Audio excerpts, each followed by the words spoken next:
merci beaucoup merci à toute l'équipe commerciale kontaan nañu bu baax a baax ci liggéey bi Uniparco papa.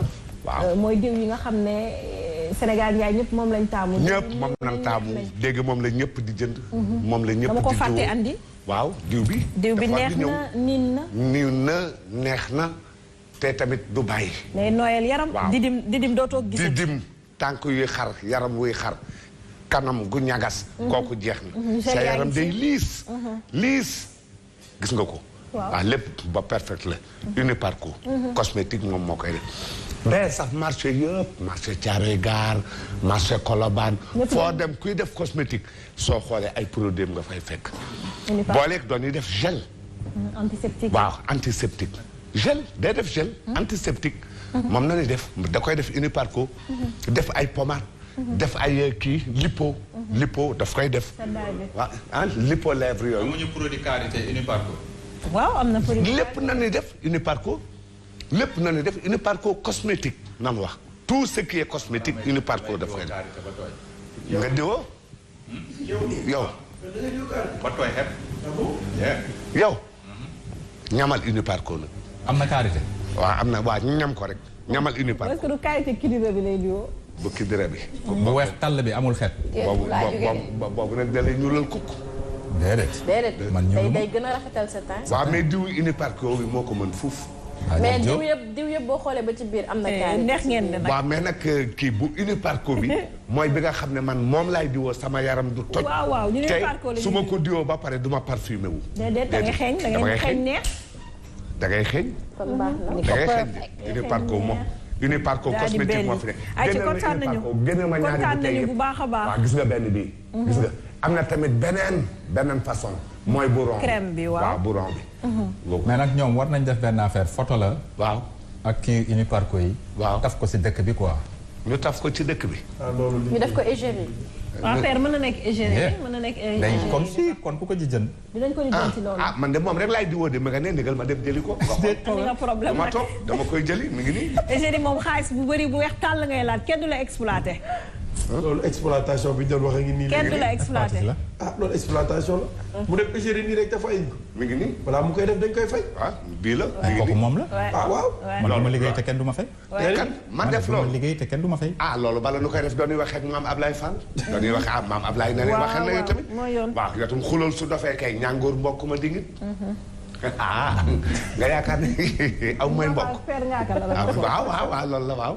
ayca kontaan nañu loolu mooy produit Uniparco yi nga xam ne xale mag ndaw ñëpp mën nañ ko utiliser parce que ay diw lu am solo la xam ne day defar yaram donc ñu ngi waxtaanee lu am solo ñu ne se contenter du peu signe d'une vie heureuse ñu ngi doon waxtaanee bu baax li nga xam ne mooy liggéey ak société bi nu mu demee parce que gis nañ fi bu baax immigration clandestine am na fi yeneen ak yeneen am na fi ñu gis ñoo xam ne dañuy falsifier ay visa di tukki ñu gis ñi nga xam ne dañuy def loo xam ne risque la juste pour am lu ñu jox seen ay waajur parce que Sénégal dañu nekk benn dëkk boo xam ne dañu émotionnel c'est-à-dire lépp looy def boo ko expliquer par rapport à ta famille à ta maman wala keneen ak keneen dañ koy pas dañ la koy baal dañ la koy nangul parce que dañ naan jar na ko yenn saa yi gis bi ñu jël gaal gi dem parce que dañ naan sama yaay condition yi muy dundee neexuma man de duma ko def waaw dañ naan condition yi muy dundee neexuma je vais pas me contenter de li ma am fii nii magasin bu ndaw bu ma am fii wala jaay bi may jaay fii damay dem daal di lijjanti leneen feneen à l'extérieur parce que boobu mi ngi jiital bëgg-bëggam par rapport ak yaayam ak papaam ñooñu laa bëgg ñu bàyyi xel bu ñuy def thème parce que c'est pas très évident pour ñenn nit yi te nit ñi dañuy cautionner loolu te da ngay xaru ci parce que xamoo ba xam di nga am sa bakkanu Sénégalais dañ koy cautionné. ma woon la ko mi ngi nii ñoo xam ne doonoon ne seen ndey la mu nekkee. moo leen neexul su jógee ma ngeeg pañe ñu ne dem dee moo leen gënal seen kër gi tabaxaguñ ko. nangam suy taw doon teg ñetti paan ñeenti paan juróomi paan nangam ak nangam. xëy rek dugg ci gaal gi daal di dem. des na si éducation ba kan ndeyam ak baay. waaw mais dama ne am na gis naa ko. am na ñoo xam ne seen papa ak seen yaay sax duñu yëg seen dem. am na éducation boo xam ne boo ko joxee sa doom. waaw won ko ne man dama doylu. waaw yow miy papa ak yaay. xale boobu du mu sax xalaat dugg si gaal bi. ñooñu ma gis ñu doylu nanu. ñu doylu nanu te sax. kooku papa bu bon la. di kabu kan. kan moo jël doomam dugal si gaal bi à l'âge de 16 ans xaw ma. kooku du Pape ju baax 14 ans. kooku Pape ju irresponsable. d'accord Pape ju non. d'accord donc exemple yi ñu ngi fii. du ñu jeex c'est pas juste par rapport ak xaalis par rapport ak liggéey. sur le plan familial aussi am na ci. Tu es responsable. En voulant trop gagner, on risque de tout perdre. Parfaitement. En voulant trop gagner. du ci xaalis rek dafa bëri Sénégal lu ñuy dund lu bëri loo xam ne. ñàkk doy su ñu demee de ma wan la ñoo xam ne. yaayam a nga fa nekk ci kër di jaay jën ñu yor kër tabaxuñ ko nag kër gay sell. bu dee bëccëg mais waaw. papam ak yaa ñoo koy ne bàyyi nga jël téléphone bi wallaahi ñoo koy lijjanteel lu mu fayee ci gaal gi. papam ak yaa am na ci koo xam ne. je croyais que parents yooyu doylu nañu. déglu max la. parce que nga gis sa doom di dugg si océan. nga nar ko fayal paasam. waaw yow sa wàllu bopp. waaw nga xam ne à 5%. waaw nga am de chance pour qu'il survive. yow ngay pap di yaay. est-ce que loolu yoon la si Sénégal ñu koy. am na koo xam ne baayam yëgul. dañu doylu. am na ku baayam yëgul. fekkewul tinul xam nga nu ko baayam yëgee. waaw. nekk nañ di ko préparer di préparer xale bi. ba bi xale bi waree dem. ba nu defaral ko ay galaaj dama lay won li bàyyi am ci doom ak àqi bàyyi ak njureel ba bi xale bi waree dem ñu yóbbu ko mu dem sangu ji ci tuur yi ak lépp ñu defaral ko ba mu baax daal di koy fayal gaal ga mu tàggu nijaayam keroog kër nijaayam moom la yendu jóge kër nijaayam dem embarqué ji ba mu embarqué ba nu am juróomi fan juróom benni fan doonoo tëdd ci kër gi ba si yaa ngi dégg yuux yi fu nekk waay fël buntu daal di daw lan la ñu ne diw moo dee bàyyam ne fu mu demoon bay dee ñu ne ko dafa doon dem Espagne mu ne leen kañ lay dem Espagne te yëguma ko ba kan la tàggu ak ko bàyyi mu dem Espagne yaayam ne ma nga woon kër nijaayam bàyyam ne ko fa mu demee kër nijaayam ba di fa waaj bay dugg ca gaal ga yow miy ndeyam ump la te muy dëgg ump ko mais boobu doon nëbbu baay bi sa baay nga di ko nëbbu dëgg la ñu jël téléphone bi sa baay nga di ko nëbbu kaay nu dem ma woon la ko 88 628 mais boobu doylu mi ngi nii 90 baay moom ku ko ci moytuwul ah salaamaaleykum bari doole baay allo salaamaaleykum baay mënoo ko toroxal am ndam allo déedéet doo am ndam mukk ci àdduna 88 628 89 90 88 628 28 28 00 221 33 841 20 mais xam naa daal bëreeg sa baay daan ko taxul allo salaamaaleykum bëreeg sa baay daan ko bonsoir Sophie c'est sa mbokk Joola moo dellu si at Mamadou Samb oui Mamadou parce que li ma bëggoon wax mënuma j'ai pas pu parler mais Benoît maa ngi lay présenter sama excuse parce que yow laa bëggoon nuyu man Prosper quoi donc bokk nga ci bi gën a tax ma woote quoi moom daal ku koy jaawaleeg Prosper lay bañ. voilà dama koy jaawale mais xamal ni man. mais Prosper dama ko namb sax. mais Sophia où est Prosper. mais problème yaa ngi démarré. mais non il s'est trompé. il s'est trompé tout court. mais qu'est-ce qu'il y a dañu may sànq mu wax parce que sànq dafa coupé woon. non il s'est trompé tout court. voilà gars yi. nga sa gars yi bu ñu coupé s'il vous plaît faire may moon. ayca ñu ngi lay déglu. nekk fee moo tax ngay wax. ok léegi man dama doon intervenir en fait dama doon ut astuce pour dugg en fait exactement fi mu bëgg a wax. mais Benoît yow laa échangel surtout ak Sophie damay ñëw en fait dama astuce laa doon ut parce que dama doon rappeler en fait parce que yàgg naa en fait di lire un peu parfois seen thématique yi avec les yenn ouvres bu ma demee bibliothèque loolu moo tax ma doon def historique. mais astuce bi ma doon wër pour montrer ni que gars yi dañoo montrer ni que en fait. Vivre en fait avec le peu et accéder au bonheur en fait c'est une forme en fait qui permet à la personne de vivre heureux mais boo gisee même en économie dañu ne chaque individu dispose d'une relation de préférence qui lui permet d'y restituer ses revenus c'est-à-dire que si tu as 50 francs il faut vivre avec les 50 francs Père wax na ko fi sànq mais malheureusement au Sénégal Sophie junj na ko un peu parce que Sophie tout de suite tu as dit que c'est pour que jeunes yi war a dem en fait migration et cetera. Prosper il faut savoir damay njëkk a brosse foofu lu ñuy wax ni effectivement dans la migration il y a 3 types de mobilisation. C'est-à-dire que comment les jeunes mobilisent de l'argent pour pouvoir aller en migration. Il y a ce qu'on appelle les mobilisations individuelles où la personne même finance son propre voyage, les mobilisations communautaires où tout un ensemble de pays ou un village regroupe, ou bien ñu ñëw ce qu'on appelle les mobilisations familiales. wax nañ effectivement c'est-à-dire que c'est la famille qui se charge et se cotise pour mën a envoyer xale yi.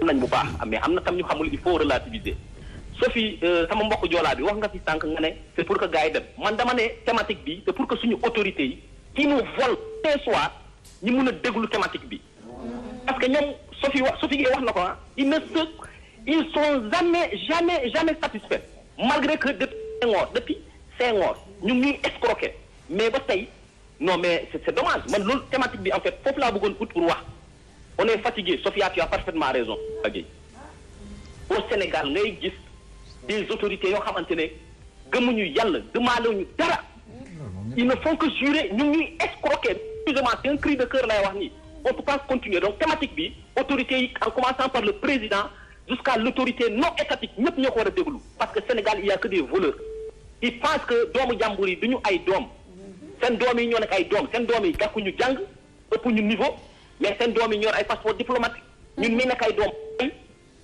je peux souvent ngeen baal ma je vais terminer par dire damay toog ak sa benn xarit ma ne ko xam nga Sénégal ban façon nit moo am mu ne ma déedéet ma ne ko am na ñu namp ween fas sama ak ñoo xamante ne seen weeni yaay la ñu namp mais thématique bi se contenter du peu effectivement c'est un signe d'une vie vertueuse am nañu ko yàgg wax mais au Sénégal c'est le contraire parce que si tu te contentes du peu tu meurs tu peux pas te contenter c'est ce qui explique Prosper je termine par les escrocs tous les mensonges qui existent au Sénégal une autorité qui a des millions mais ñu jox ko financement wala au nom même de l'aide publique au développement je vous dis vraiment ngeen baal ma loolu moo tax ma rappelé. jaaraama jërëjëf kontaan nañu merci beaucoup Sambou. gën a accès par nos autorités qui nous pillent matin soir on peut pas continuer avec ça ñun ay am nañ ñun dañoo namp ween comme ween femme comme. merci beaucoup Sambou merci beaucoup. te Prosper. jërëjëf mais il faut que ñu toog tamit taxaw seetlu. mais Prosper parce que ñi ñu am ñëpp comme dirigeant li ñu amoon ñëpp comme ñi nga xam ne ñoo nekk ci gouvernement bi. c'est des Sénégalais comme nous. mais Prosper ba gars yi suñu jikko yi rek la ñuy yóbbu ci assemblée nationale suñu jikko yi rek la ñuy yóbbu président suñu jikko rek la ñuy yóbbu ci bureau yi.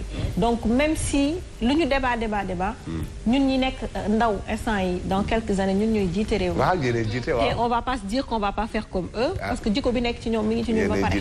parce que ku ci nekk boo faloo rek sa bopp moo lay ñor ak say mbokk. et le temps passe tellement vite. que tu vas même pas réaliser que des fois 2 mandats ou 3 mandats ça dépend.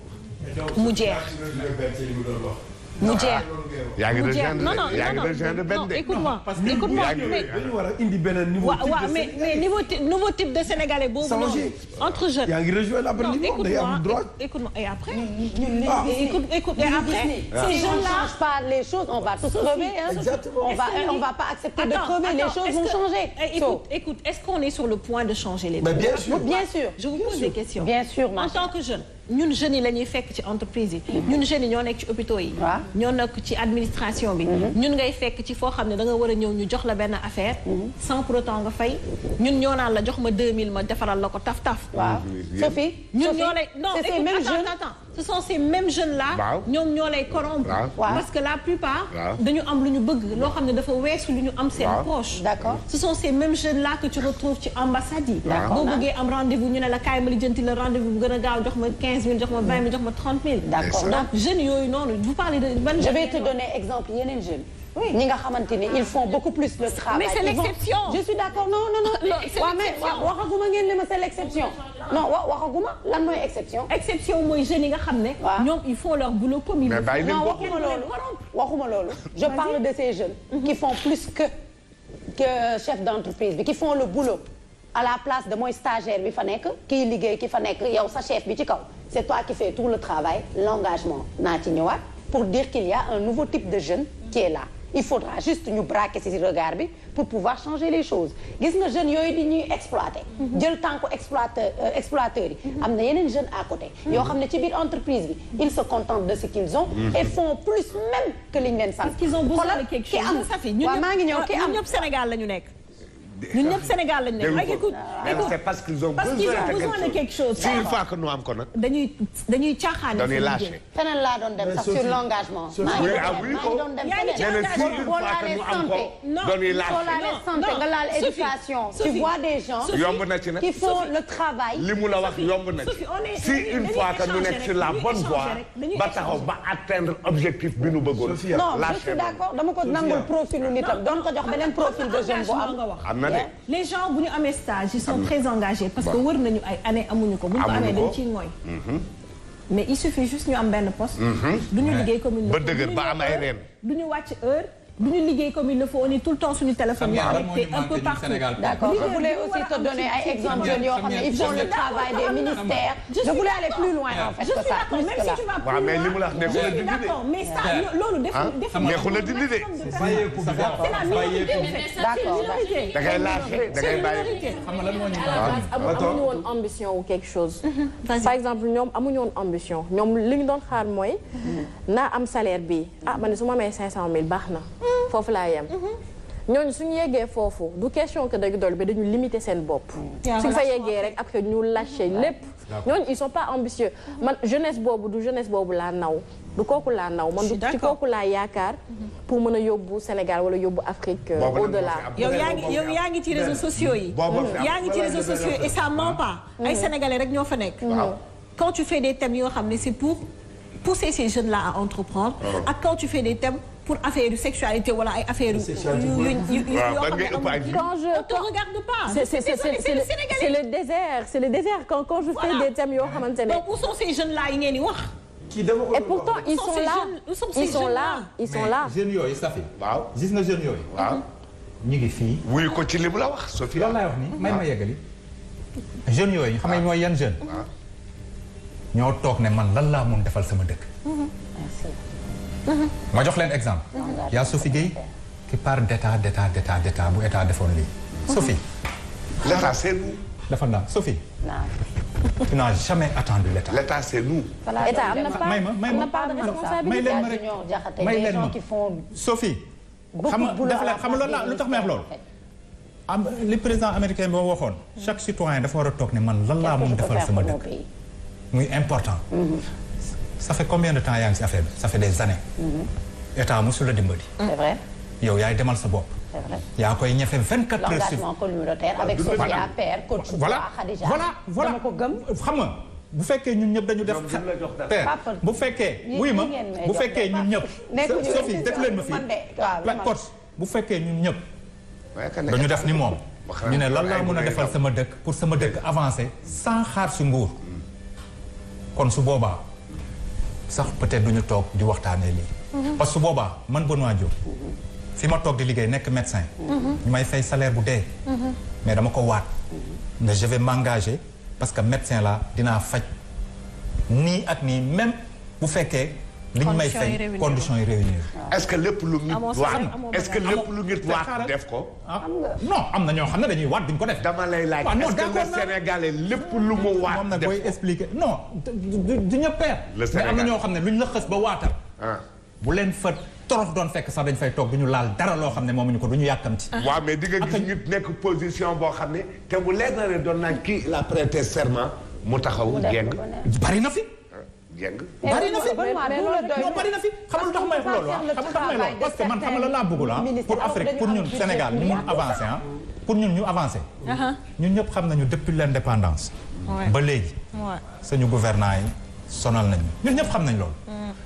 mais chaque boobu naka lañ koy mën a tëbee pour être ambitieux pour ñi nga xam ne ñu ngi fi toog di. l'amour pour sa patrie et le don de soi. non pour ñi nga xam ne moo tax ma leen di ne am na ñoo xam ne. mettre les personnes qu'il faut à la place qu'il faut. N'importe qui ne peut pas diriger gis-gis. Voilà. Ne pas prendre une personne qui t'arrange fay ko 100 000 francs mu toog. mais état bi miser sur les compétences. bu kenn di wax bàyyi leen ko mu yeggali comme ça waxtaan bi neex quoi. xam nga lu tax ma wax loolu. man dama bañ ba ne. bu fekkee mettre l'homme à la place qu'il faut. Sénégal. xam leen ne am na ñoo xam ne maturuñu sax si luy jëm si affaire politique dañuy dem jël seen carte parce que nee nañu lii ak lii ak lii ñu voté fa. ils réfléchissent même pas. ndax coach moo ñëw ne leen kat man sama schéma nii laa koy doxalee pour boo leen ma falee nii laa koy doxalee fii laay aw pour ñu voté la. am na ñoo xam ne du ñu lire sax affaire candidat yi Sénégal. donc mettre l'homme à la place qu'il faut voilà moo amul Sénégal muy benn. yaa ngi xaddi. xam nga moo amul Sénégal donc moo tax ma ne nit ki. man de Benoît Diop ni ma sama baay ak sama yaay yaree ak ñeneen ak d'autres sénégalais leer na ma si am na ñoo xam ne di nga leen teg place mu leer na ne ñu ngi leen fay sonal ñu ngi leen di corrompre mais ba ñuy signé contrat ba da nga ko ne woon 150 000 nga may fay man ma xam ne sama 150 000 doy na ma sama dund boo may exploité 400 ans lenn rek laa mën a def. ne la kat exploitation bi doy na ñëw si yow. mun nga ma yokkal. nga ne mënuma ko. là sama décision personnelle laay jël démissionner. c'est dur. c'est dur dans un pays boo xam ne pour trouver encore du boulot. c'est difficile mais. te say charge nekk fi mais loolu. bu mu tax nga jaay sa ngor bu mu tax nga jaay sa honneur pour demee Rebeuss. ba def loo warul def. nañu waxante dëgg. d'accord la. waaw léegi ci benn côté. moi je suis tellement bul jaay sa ngor ba def loo warul def. man mii di wax ak yow. c'est doo jël sax di ko personnaliser. agence yi fi ñëw pour financement ak yooyu. bind projet teg yëpp je l'ai dit à la télé ñu ngi may dégg xam nañ ñan la. projet war a génnee nga demander 15 millions. ñu ne d'accord 15 millions yi bu dee ba génn on te donne 12 millions. les 3 millions dafa am fu muy jaar. ma ne leen non je renonce jëluma. par honneur jëluma. yow am nga chance. ma ne leen du ma jël. ba proposé nañ la du. non dama lay expliquer looloo am ci dëkk bi. yow ma ñëw ne ko mu ne ma DRH DFC limal ma nangam naam kii lii ba xaalis si mat ma ne ko léegi après au retour ma fay 15 millions. je le prends pas yàggul ci financement yi am. mais li sañu gaañ bi nekk France wax. il a dem na ba cité. man ne leen jëluma du ma ko jël. nu mu tudd kii. par principe moo tax. xale yi tourné sàcc yi. loolu laa bëggoon wax xam nga laa bëgg wax li nga wax noonu. li sañu copain. vol de projet mi ci réew mi. waaw mu ne ñoom gouvernement ils exploitent. ñoom seen doom yi dañuy jox ko nit mu jël di jox passeport diplomatique. est-ce que gouvernement ki nga xam ne dañ la fal. ngay jël ay passeport diplomatique di koy jox ni mu la neexee. waaw on s'écoute un peu. ngay jël ay passeport diplomatique di koy jox ni mu la neexee. man mi nga xam ne maa fa toog di defar passeport diplomatique yi amuma est-ce que sama ngor war na ma may ma war ko truquer pour jox sama benn mbokk passeport diplomatique. da ngaa war a am nag yow mi koy defar. dama war a ànd ak sama ngor. waaw yow mais yow miy séddale. mais n'empêche li la Safia wax. waaw yow miy séddale. yow miy séddale da ngaa war a séddu. waaw yow miy séddale da ngaa war a la personne. dafa ne la. kii séddale lekk te fekk ne yaa ngi xiif. dafa war a am. bu la bàyyee nga capp ci. dafa war a am. kan kooku. waaw d'accord nga ne war na am. moom miy séddale daa war a xam séddu. nga buñ la joxee. buñ la joxee bu tey boo nekkee ci position wu am loolu la ñu wax. ok bu dee remplir na condition yi tax mu am passeport. di defar toujours passeport amul. léegi boo amul waxuñu ne na sàcc pour am mais dafa war a am. waaw léegi boo amul. mooy kii mu doylu. kon jeex na jarul ñuy dem ci beneen côté bi. mais dañ ko war a jox. danañ laal nag ka ko war a jox ni ko jox ko passeport. voilà mon problème. Sophie foofu laa nekk ñu changer un peu dugg ci biir kër yi. on était en même temps ci société bi. nu mu fay demee mais papa dañ koy bàyyi mu dugg tuuti ci kër yi doylu ci biir kër yi. am na ñoo xam ne sëy nañ amuñu doom. waaw. am na ñoo xam ne sëy nañ yamuñu seen i jabar te yoruñu yoree beneen jabar. waaw doyluwuñu ci yu bëri ci biir kër yi ba problème day am. toujours ba problème day am Sophie dama laa xamal ne la ki nga xam ne comme nag ni ko Sophie ngay waxee léegi nanguwuma ko nee na di takk di teg di takk di teg su fekkente ne sunu borom jox na la wërsëgu nga takk teg waaw moo gën nga jàdd nga jël ñeent sunu borom jox la wërsëg nga mën leen a yor mën leen a dëkkoo mën di leen solal dara duñu ko xool fenn wala duñu ñee kenn loolu soo ko mënee ba àpp bi nga xam ne moom la sunu borom wax su la neexee nga takk soo ne soxna su la mat aaw ñaareel ñetteel ñeenteel loolu sénégalais yi dañ koy wax chaque jour mat naa la aaw ñaareel ñetteel ñeenteel mais te chaque chant waaw dinañ koy wax mais su doy lu jigéen nañ bàyyi fee doy lu jigéen doylu waaye jigéen doyloo mat yooyu yëpp nga ne lu ra ça n'a rien à voir day xam ne jigéen ci waaw dañ koy wax di ko neexal leen jigéen ñi rek borom kër jabar ci boor yëpp gisoo mat ko jabar ci boor yow yëpp nit ngay wax de nit xam nga nit moo dul nangu loolu loo wax mu ne am na lu sax wax ngeen dëgg na dem takki waaw ndax nee naan lu fas neex ab tànk faaw nga gis nu jëmbat ko karawaas ne ko ali en fait ça revient ci nga doylu parce que ki nga am mënul matale lépp mënul nekk contrôler rek mënul nekk nga gis kenn bëgg ko nii waaw nga takk ko indi waaw nga takk ko indi waaw mais day fekk nga respecté condition ya yàlla wax yàlla waxu la rek takkal ñeent nga teg leen comme connexion man kay wax naa la nee naa la bala nga koy takk di su ma sañoon da ngay mën sa boor ba su ñëwee du ñëwee kenn loolu nag su doon démb bokkut ak tey doylu ndax démb la amoon sàq maa ngi léeg-léeg sax yow miy soxna si yaay lijjanti lu mu àndal dangay am ab tookóor ci kër gi wala ginnaaw kër gi am ci ab tool ba pare di xëy ca toolu borom kër ga boobu loolu nanu xam soxla amul mbubb mu rafet amul sa tànk yi lépp ay yanaar lay doon dégg yi doon lay jam da ngay yóbbu ab añ fu ne mel ne da nga jóge fii yóbbu añ ba Grand Yoff wala rond point Patte d'Oie ab laax lay doon ndax fas waa nga fa di bay sunu toogee dem di indi te danga koy dox oto amul jamono yooyu laa lay jox loola amatul mburu mi da nga koy diw ba dooni ndékki ba 11h midi waaw sooy ndékki di nga teg potu chocolat bi di nga teg potu alwa bi di nga teg potu confit alwa mooy puubu xaj waaw man ñoom ñu nan koy lan alwa c'est quoi man de gisatuma ko man de lekk naa si foo ko lekkee États-Unis am na fépp am na sax Sénégal man de gisatuma ko ngeen mooy lan waaw man kii ba nu nekkee gune doon na koy jaay dina ko dagal ci ay faaga nekkee mooy puubu xaj dañ ko doon taf sa loxo waaw neex lool waaw sa loxo nan lay dagal su ndaw waaw daan lay tegal sa loxo muy mais père man laaj la benn affaire waaw su ma ko waxul gune yi du nga ko xam puubu xaj la tudd yow yaa jur Sophie Gueye waaw jur Safia waaw bari na Sénégal waaw Safia waaw di liggéey ñu koy fay xaalis bu takku macha allah waaw Sophie Gueye ne waaw pourquoi Safia war ma ëppale xaalis waaw frère et sœur day am Sénégal frère ak frère day am waaw mais façon doylu boobu waaw doylu ci la nga am ki nga xam ne yéen a bokk benn deret waaw ngay xool lu mu am ak lu mu am ak lu mu amul loolu ca yar ba rek la ay ñoo bokkoon classe xamul woon dara léegi dafa am wujjeeg doomu ndey la rek wujjeeg doomu ndey la am na si ñoo xam ne loolu am na ci famille bu ne wujjeeg doomu ndey la ñoom ñoo bokk nekk rek ma wax la wujjeeg doomu ndey la bul ko oyofal soo yoree ay doom bul ko oyofal noonu loolu mënut a ñàkk parce que dama gis ñoo xam ne dañuy dem ba génn toog di jëw seen sœur di koy waxal lu bon dëgg la xanaa ñaan ko loolu ñàkk gëm yàlla loolu non loolu moom waxuma loolu gëmul yàlla waaw li may wax mooy léegi nga indi jenn tubay wala ñaari tubay kii mer daal ne jox ma lee lan moo tax indiloo ma loolu ñoom ñooy kiwante ci biir kër gi man doylu bi laa wax mais su dee kenn daa am beneen sœur ne lu tax muy am wax parce que defal ndànk defal ndànk Benoît defal ndànk soo amee nekk mag ci kër gi di jigéen moo xam ngay góor yow daal yow yaay mag sa ay rakk yépp ñu ngi topp sa ginnaaw nga tane leen njëkk leen a am sunu borom njëkk laa mën a gan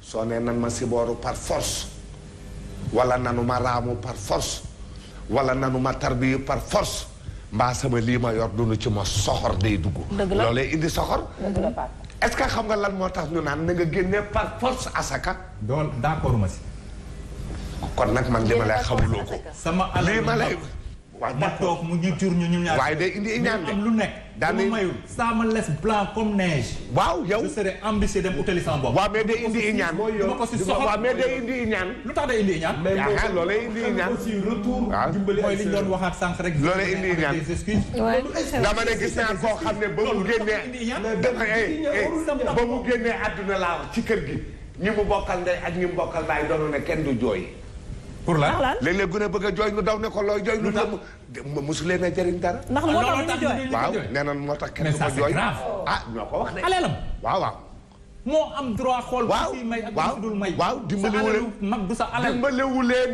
ci lenn ba mu dee ñu bëgg a jooy ku bëgg a jooy ñu daw ub sa gémmiñ ne la noppi looy jooy mais am na ñu mu dimbali am na ñoo xam ne tamit nekk nañu taaw dimbali après famille bi yëpp wan leen ginnaaw waaw waaye ndimbal daal ci say mbokk nañu papa nañu def ndimbal say oom nañu def waaw loolu day indi ak coxor ñu def lan ñu def dernier tour de table jël quelques téléspectateurs tàggoo dem ba dimanche yow defuñu dimanche bi kay xanaa tey moom da ngaa ubbiwul téléphone mais gars ñaa ngi fi bëgg a dugg de. léegi jël gars yi mais il faut ñu.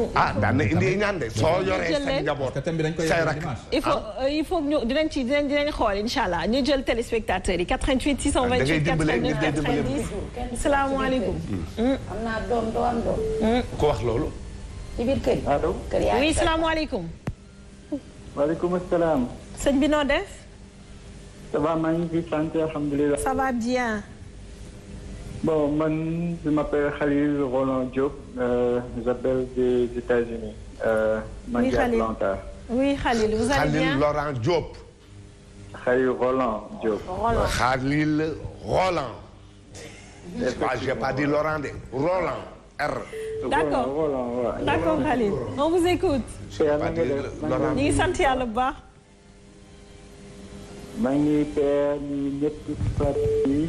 Roland maa ngi lay nuyu waa Italie. États-Unis d'Amérique. Atlanta. waaw Griff Sougou maa ngi lay nuyu. depuis Atlanta. ay maa ngi ñëw di nuyu ñëpp ci plateau bi c'est un plaisir jéem naa woo chaque fois mais bon tey que yàlla tudd quoi. c'est gentil kontaan nañu bu baax. moi personnellement bon li dafay mën a wax ci sujet bi bon. waaw. je veux dire que c'est un problème de religion problème mu diine la daal. problème mu diine. religion. waaw. dañu war a xoolaat suñu diine parce que ci Alxuraan moom. yàlla ñu daal solution bu nekk daal.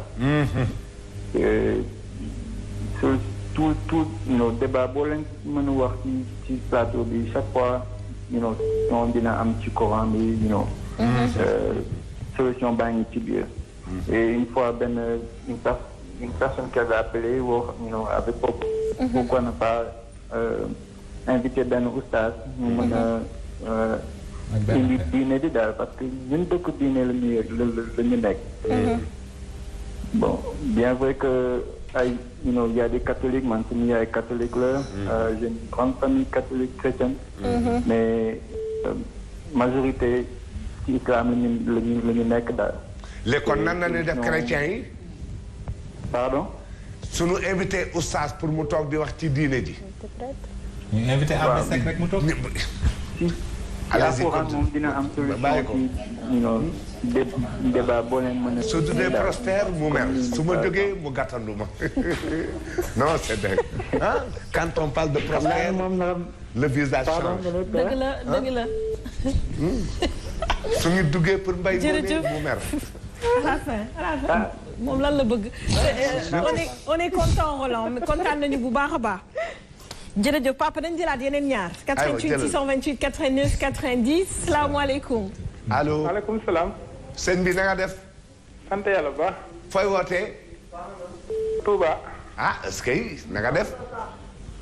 naka waay def. ana sëñ Mountakha Bassirou. alhamdulilah. ah sëñ Modou Habib yàlla na gudd fan. mais sëñ Modou Habib Mbacke yàlla na gudd fan. amiin. waaw ak Cheikh sëñ Touba yëpp ak seen Cheikh Jëmb Fall. amiin. waaw teewlu nga waxtaan wi. waaw teewlu naa waxtaan wi Père Mangoni. ñu ngi ci doylu de. waaw war. loo ci wax.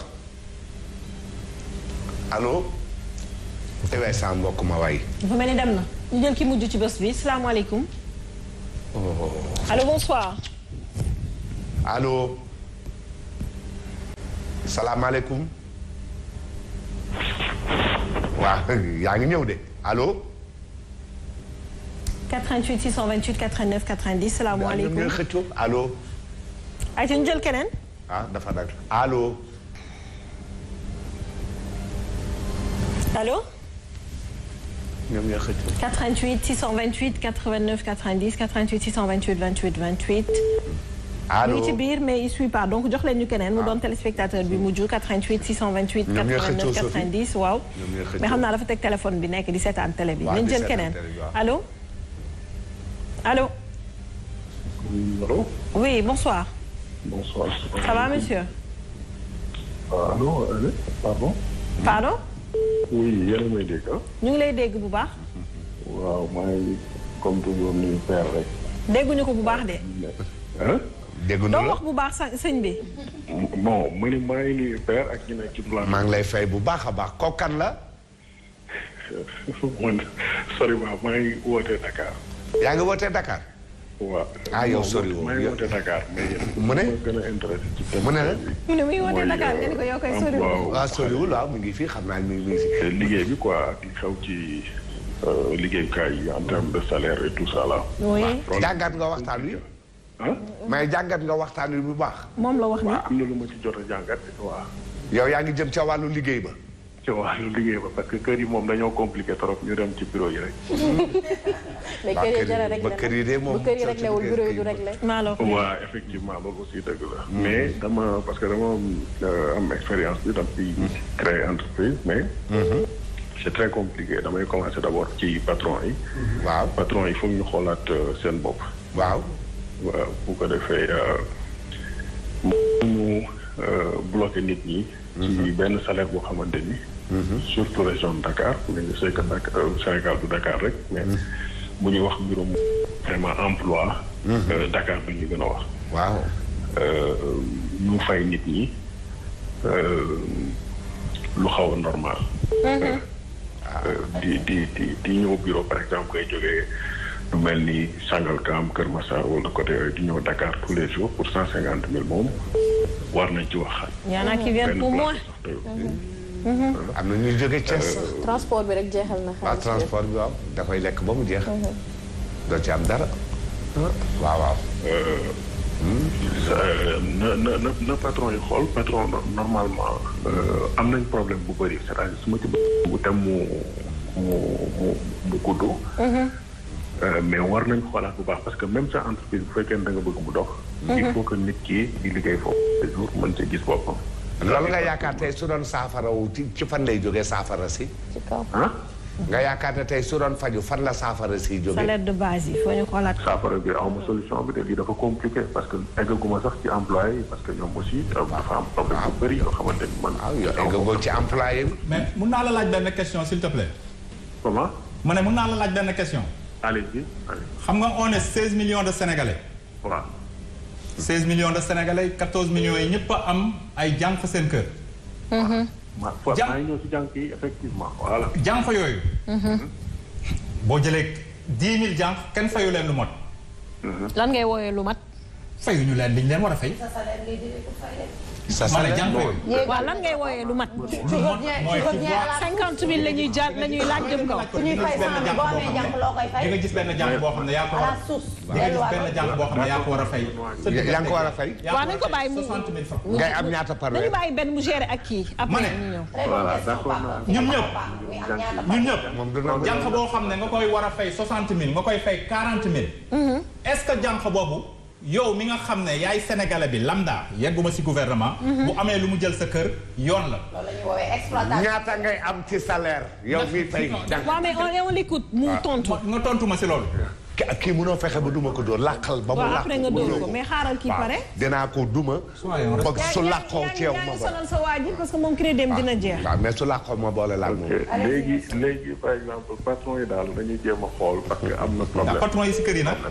waaw dinañ ci ñëw benn. léegi boo ñëwee ci liggéey bi aussi employé yi am nañ problème parce que bul sànq li ngeen doon wax bul gis ni par exemple yow yaa ngi indi 1 million ci entreprise bi nga foog ni dañ la war a fay 500 000 du demee noonu parce que entreprise aussi dafa bëri charge. c'est-à-dire que du salaire seulement. da nga war a fay salaire da nga war a fay yeneen charge fixe yi. dafa compliqué. pour employeur bi aussi surtout même bu dul contexte Covid sax entreprendre moom dafa compliqué yor entreprise. mais problème bu Sénégal ça va au-delà de tout ça ñun ñii di wax peut-être xam naa ay salaire u 300 000 500 000 ba 1 million la ñuy wax mais bon bi ñuy fay li benn Benoît di wax 60 000 sax moo jaaduwul pour région pardon pour département de Dakar état daf ko war a mën a encadrer. nit mënul liggéey c'est pas que damay jël Almadies rek c'est pas que Almadies moo dëkk bi yëpp mais damay joxe exemple. parce que am na ay dëkk yu def loolu dañuy xool par exemple mën a jël exemple Londres booy liggéey biir Londres par rapport ak yeneen localité wu dëkk bi dangay am plus 11% ci sa salaire parce que xam nañu lépp foofu la gën a cher que ñeneen yu ko wër. donc dañ lay yokkal au moins. plus 11% ci sa salaire par rapport ak même liggéey bu ko nit ki di def Liverpool wala bu koy def feneen yow mën nga am automatiquement plus 11% ci sa salaire. loolu je pense que dañ ko war a indi Dakar parce que nag mënoo yor kër boo xamante ni yow sa dépense su kër rek ëpp na 200 par mois li ngay lekk laa ci jën ak yàpp. yor fa bon di ko fay 60 000 wala 75 000 c'est pas normal loolu déjà normal. mais aussi état dafa war a encadrer ñii di liggéey bon par exemple koo xamante ni day fóot ak loxoom bu ko defee pendant 25 ans kooku loolu rek mën na koo indil feebar boo xamante ni yow peut-être exploité te yow ko sax pour exploiter ko mais en tout cas exploité nga ko 25 nekk ngeen famille sax tuddee na la doomam affaire yooyu mais fóotloo nga ko quand même 25 ans. bu ko état encadré wul dañu waroon wax ni képp kuy fóotee loxoom dafa war a am gant bu muy sol c'est-à-dire que loolu pour ñu mettre ko en place compliqué wu da nga ko war a fayal assurance boo xamante ni warul dépasser c'est-à-dire que 2000 2500 parce que mooy fi yor kër yëpp mën nañ ko gérer parce que kooku peut-être bàyyi na ñaari doomam ci àll bi 60 000 yi ñu koy fay loolu lay envoyé c'est-à-dire mënul permettre boppam jëlee fa benn 2000 francs pour ëllëgam c'est-à-dire que amul jot boobu mënu ko xalaat yow xam nga ko assuré doom yi ñu ci ay école yoo xamante ni 200 000 lay jar par mois donc peut-être mën nga koy yéene sax mais da nga koy fàtte donc état moo encadré genre liggéey yu vulnérable yi. d'accord day doon dernier point boo xam ne dañ koy laal laataa ñuy dem benn nee na papa. ki nga xam ne mu ngi sa biir kër nga koy mu lay liggéeyal nga koy fay 40 50 60 000 francs. te war ko fay lu ëpp fan ngay teg déjà war ko fay lu ëpp boobu laa bëgg a xam déjà ci yan critère. non ça attends dama lay laaj après nga tontu ci yan critère ngay teg ci war ko fay lu ëpp boobu déjà parce que nit ku nekk ak këram liggéeyam bu mu fay laaj mënoo nekk ci appartement. di fay li nga xam ne ki nekk ci villa moom lay fay. voilà li may wax loolu mooy di nga gis ku nekk ci villa. jànq bi mooy togg. mooy fóot. mooy nettoyer. mooy def lépp. ngan di villa. ñu fay ko 40-45 000. loolu rek du yoon. ma ne jànq boobu. est-ce que bu doyluwul. war na ko pousser bu doyluwul ci salaire am boobu. war na ko pousser mu gis oru patron bi jël ko wala dafa war a mànd. police rek. ah. dafa war a doylu. dafa war a doylu. police. kon boog jëlee leen ko noonu ci gouvernement bi. loolu la ñu wax yow yaa ngi fi xam nga mënoo tuxus wala appartement. loolu la ñu wax. mais est-ce que la ñuy fay nit ki mën na ko ci fay lu ëpp. xam nga Safia lu tax ma wax loolu. sa salaire bi dama ne ñun nañu xool sañu société ñun. il faut assembler lan lañu nañu xool sañu société ah non Sénégal dafa ne lan la ñu gëm ak lan la ñu gëm par rapport ak doomu aadama ba pare. balaa ñuy yéeg di kaas loo xam ne pour utal excuse ku doyluwul. man foofu laay waxee voté. non man waxu assemblée nationale petit salaire 100 000 lay commencé nga jëm kaw. léegi bu boobaa kenn amatul droit fay bor 60 000. léegi xam lan laa bëgg a wax ah. foofu laa koy expliquer non xam lan laa bëgg a expliquer bi mu joxe sax dafa pertinent. parce que tey patron bi gérer këram ak kiy gérer entreprise bi ñooy am képp. on parle de soxla et de charge. c'est-à-dire soxla moo tax ñuy wax doylu ou ñàkk doylu. quand les besoins ne sont pas là doo natt doylu nit ak ñàkk doylu nit. bu ñu taxawee ci soxla bi muy besoin bi dañu ne tey da ngay nekk Sénégal di fayeeku salaire temps doo ci faj sa soxla parce que tu es exploité. ñu ne la boo doyloo da ngay mucc. c'est la même chose que dans la maison. c'est-à-dire kii saree fayeeku 100 000 francs ci entreprise. moom laay woowee exploitation sur exploitation. nga ne ku doyluwul moom du rëcc. ku doyluwul moom du rëcc. mais doyluwoo kañ yow mucco. est-ce que loolu excuse la. mucco mënuma la làkk beneen mënuma la làkk beneen. moo tax ma ne ko sa exemple boobu du ma ko dégg laal loo warul laal. waaye dama comprendre li ñu wax dama leen ne. excuse boobu laa bëgg xam nga la ñuy wax. père xam nga la ñuy wax doylu ak ñàkk. mais ku doyluwul doo mucc. surtout kan la. doo mucc mooy tu vas pas t'en sortir. c'est-à-dire di nga am problème. doo mucc. c'est pas le du thème toujours di nga am problème. du thème bi. ma ne may noonu laa leen bëgg a def. am nga problème excuse la. soo doyluwul am nga problème. parce que excuse la. da nga war a doylu. léegi écoute les gens. excuse la. arrêtez il faut pas qu'on s'arrête sur ce point. Même là on s'arrête sur ce point. charge bi. gis nga ni mu comprendre la dame qui travaille dans une maison. ñu jël liggéey yëpp sëf ko te duñ ko fay. ba pare di ko fay nga comprendre noonu. ki nekk ci entreprise. non yéen ñi def loolu moo tax ma ne leen ndax kooku gel boobu bu sàccee ndax dafa war a am excuse wala déet. te du ko fay. c'est la même chose. dama leen bëgg a nekk kooku. léegi jëlal bon bi nga teg ko ci place tamit kii liggéey léegi nga comprendre. moom moo ko nangu amul droit la oru patron amul droit def lu ñuy def mu kenn jóg liggéey bi jàpp ñàmburam wala mu bàyyi. mu jàpp jàmburam. liggéey wala bàyyi. su soxlaa lu koy faj. 50 000 am yooyu. amul droit laal oru patron bi. waxuma jël or waxuma loolu. dama la ne parce que yéen a ko indi si thème bi si vous justifiez ki nga xam ne si nee ngeen état photo état la. yéen a ne photo état la il faut avoir la responsabilité li ngeen wax. man tudduma état de. mais Safia tooguñu fii ne dañu war a xool si kaw naka la état di dox nañu waxante dëgg waaye nañu waxante dëgg. mais c'est pas des excuses. kii tamit wax na ko. nee na nañu xool état. mais yaa ngi may tooñ nag. non. tudduma état de. parler de l'état c'était par rapport à yenn corps yi fi nekk. par rapport à soxla yi. mais état moo yor entreprise yeeg yenn affaire yi ñoom ñooy exploité. sama yoon waxante dëgg bu leen ma tuddal état. nañu waxante dëgg. ñoom ñooy exploité. Safia man li may wax fii ba l'an 4000 ah déglu leen li may wax fii ba l'an 4000. lan may sama yoon ci vaccin. c'est comme la dernière fois bi ñu rombee policier bi fii ci rond-point bi non je vais te donner un mais c'est pas une raison mu jalgati yoon. bi ñu rombee policier bi gendarme bi loo wax gendarme bi dama ko yërëm. dama ko yërëm. lu tax nga ko yërëm. parce que dafa taxaw si seddaay bi di lor. et tu as dit c'est une femme. non et lan. boo seetee ba si biir. waaw boo seetee ba si biir. ba si biir la. non ñoo nekkoon ci biir oto bi. waaw léegi boo waxal li ma si biir sax. waaw généralement duñ leen fay sax lu ko jar. léegi kooku est-ce que war na tax mu jalgati. ba pare ma déployé jour boobu xam la laa ko ma ne ko paraît-il policiers yi premier couvre-feu bi xaw ma ndax am na wala am dama dégg. ñu ne 7000 francs.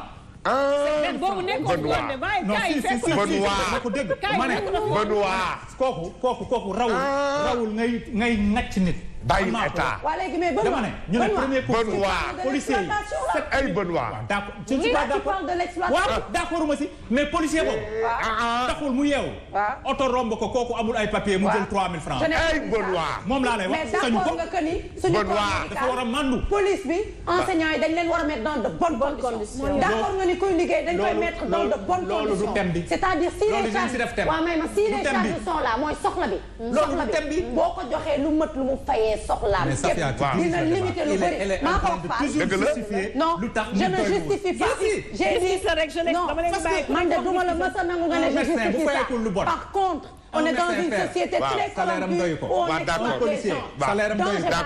Un policier salaire am doy ko. Un médecin salaire am doy ko. Quelqu'un bi nga xam ne mi ngi liggéey impôt. salaire am doy ko. kuy liggéey maire décision salaire am doy ko. mais ñooñu ma cité ñëpp. est-ce que am nañu amuñu droit ben on est d'accord ñun ñëpp ci loolu. donc pas d'excuse. dañuy wax bu leen ma ne dañ leen di exploité moo tax. peut-être doyluwul. pourquoi tu vas forcer les gens à te rejoindre mais bàyyi leen ak seen xalaat. waaw loolu la mais xamul loolu. j'ai analysé la situation mais xelu américain non li sax. ma ne ko ma tegal ko si ma ne ko. Benoît di nga gis nit ku ñuy fay père bon on va y aller moo parce que papa day wax. waaw une minute. non bu ñu nee père li muy wax noonu c'est exploitation. li muy wax c'est exploitation. d'accord exploitation ndax da nga war a def thème ne exploitation. da nga war a teg thème nga ne ku ñuy exploiter est-ce que war na bañ a doy donc c'est exemple yooyu laa bëgg ngeen gas ko suul. duñu ko gas tey. parce que loolooy nekk ci débat bi xamul tax. fii la ñuy toog di ne waaw. policier bi nekk ci tali bi di deful lu yoon parce que fay ñu ko salaire. parce que vous leur donnez des excuses. ngir yàlla les Sénégalais sont en train de regarder gis-gis. Sophie on a analysé la situation. man waxuma la loolu nit ñi laa wax sénégalais waxuma yaa ko wax dama ne nit ñi ñoo koy wax dugg ci biir kër yi. li ma bëgg a expliquer dafa leer. bu ñu la exploité. génne leen rôle dañuy exploité. soo doyluwul doo arrêtons d'exploiter les gens. parce que nit day dund à ses charges. d'accord d'accord merci beaucoup Ben. merci Sophie coach merci jërëjëf. dëgg la de soo doyluwul doo mucc de. soo doyluwul yaay paye les pots. soo doyluwul d'accord. di nga am tu vas payer les pots cassés. dinañ la fay 400000. dinañ la fay 800000 dinañ la fay 1 million. salaire policier aux États-Unis laaj ko ko. dinañ la fay 1 million. salaire enseignant yi aux États-Unis laaj ko ko. SMIC aux États-Unis na la ko laaj. parce que ba léegi yaa ngi jox vivre ak ay charges. joxuma j'analyse la situation d'un pays. tamit Benoît yow laay waxal. dafa jàng de. mun nañ la fay 1 million. dafa jàng de. mun nañ la fay chaque mois 1 million. dafa jàng de. waaye xam nga ñaata jours. lii ngay waxanteeg moom xam na ko. leer la ne yow. mun nga am lu ëpp. parce que da nga doyluwul. nit saxul rek ñu ne dañ lay fay salaire moo tax bu fekkee doyluwoo ñu lay exploiter mun nga def muxiba mun nañ la fay 2 millions. boo doylul da ngay ëpp lu ëpp. bul ma wax États-Unis ñaata la policier bi di am. policier bi am 1 million warul dafa war a doylu. dafa war a jub doylu. waa léegi policier bu racket nekk États-Unis lu koy dal foofu. dañ koy tëj. sanction moo koy def. waaw. SMIC. bul ma wax si SMICam bu duñ ko doon fay $2 sax dafa war a doylu. mu naan ma duñ koy fay $2 dafa ñu war a fay policier $2. waaw mais kon kii kañ mi ngi justifié lu tax policier bi doyluwul wax leen ak moom nag mi ngi justifié lu tax policier boobu doyluwul. je vais te dire un truc. mi ngi justifié lu tax policier boobu doyluwul. loolu laa koy wax la ñuy dundee. on est bien d'accord. on nous exploite et cette exploitation là. soo doyloo laa wax. da ngay mucc de tout ça. soo doyloo mucc. soo doyluwul boobu. yamal ci li nga am rek wax nga dëgg de. wax na dëgg de. D'accord coach merci. xam nga luy condition de vie yow. on te retrouve aussi ci Subatel Khadija merci d'être passé ci émission bi. déedéet li nga wax dëgg la. d'accord boo leen ñibbee s'il vous plaît vous revoyez la rediffusion ngeen xool ko dégg ngeen. s'il vous plaît comme ça vous comprendrez. c'est compliqué quand vous criez un peu yéen ñëpp day compliqué. soo doyluwul man sax du ma leen dégg. du ma leen déglu mais du ma leen déglu. jërëjëf Benoît merci beaucoup Sophie Gaye Papa merci beaucoup on se retrouve inchallah si tout va bien dimanche. ci beneen émission gis-gis merci beaucoup Aïtima Design au 77 972 50 58 merci pour la tenue merci Sen Gold Devoir Liberté 6 ils sont